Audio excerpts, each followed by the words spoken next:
Ilgeri bir коңушта малчылар мал кайтарып, аңчылар аңчылыкка чыгып, отунчулар отун кыйып келишип, ошентип жашап жүрүшүптүр.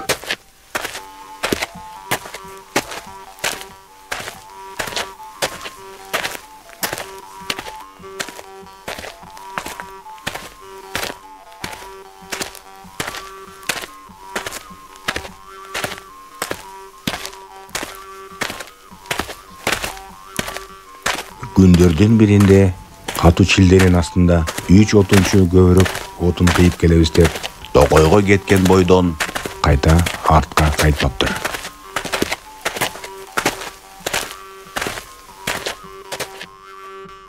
Аңчы балам, кийик атканы баратыпсың. Теги 3 отунчуну көрсөң, кичине тездетип койчу аларды. Чилде түшөйүн деп калды. Болуптур аксакал, көрсөм айтып коем аларга.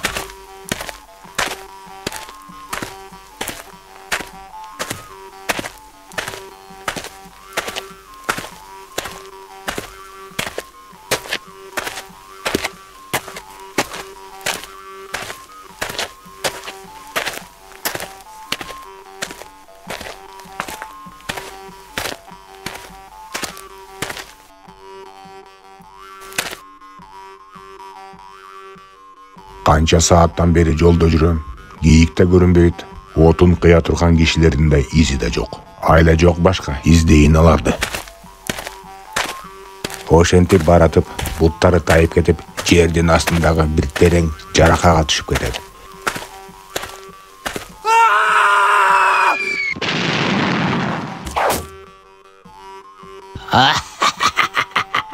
Дагы бир келеси колго түштү. 3 отунчуга бир аңчы кошулду.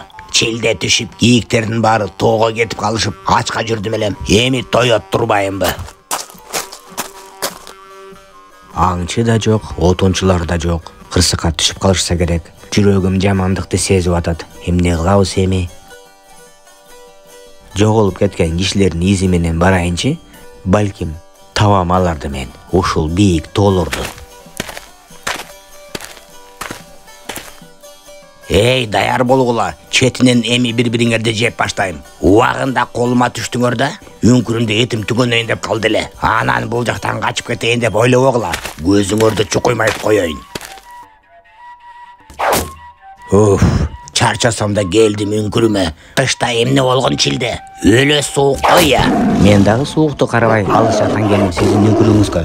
Сен өлүм издеп жүрөсүңбү? Кантип бул жакта пайда боло калдың я? Сиз ырылдабаңыз мага. Карагылачы үңкүрүңүздү. Кирген адамдын кускусу келет. Муногу малдардын сөөктөрүн өлө таза мүлжүпсүз. Бирок эмнеге бул жака чогултуп койгонсуз? Ыргытса болбойт беле я? Карагылачы. Бүт идиш аягыңар жуулбай жерде жатат. Алардын баарында ачып калган тамак калыптыр. Бул жакта тоңуп калган тоолордун эси жашайбы? Же өмүрүндө тазалыкты сактабаган чочко турабы я? Айтыңызчы мага. Үңкүрүңүз кийит, чаң, желе баскан. Сиз ички дүйнөңүз караңгы аябай балит турбайсызбы? Тоолорго эле бастырып койсо, аңчылар менен отунчуларды аңдытып, тоңуп, үшүп өлүп калган кийиктерди үңкүрүндө ташытып, чыгып туруңуз эшикке. Азыр үңкүрүңүздү тазалайм. Сөөктөрдүн баарын ыргытпа. Ыргытамбы, ыргытпаймбы өзүм билем. Деп айжарык үңкүрдү шыпырып, желелерди алып, идиш аяктарды жууп, тамак жасап коет.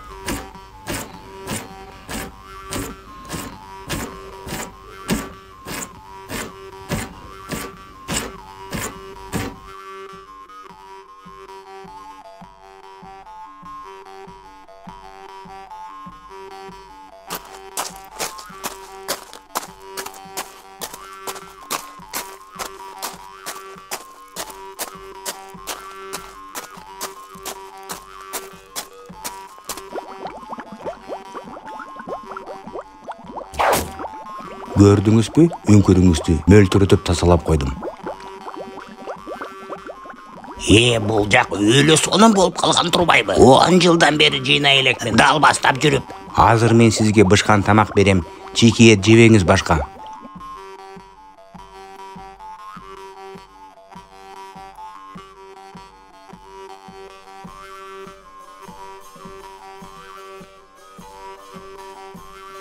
Момдай китептерди көбүрөөк окуп, сөз байлыгыңызды көбөйтүп, илимдүү, билимдүү болуп, тазалыкты сактап, кекирип, какырып, түкүрүп жүрбөгөнгө көнүңүз эми. Сураныч сизден. Макул, рахмат сага айжарык. Эми сөзсүз өзгөрөм мен. Сөз берем сага.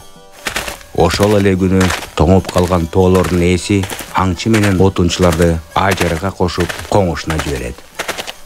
Өзү болсо бийик тоолордо малдарды көбөйтүп, багып, ушул күндөн баштап элдерге кол салганын токтотот.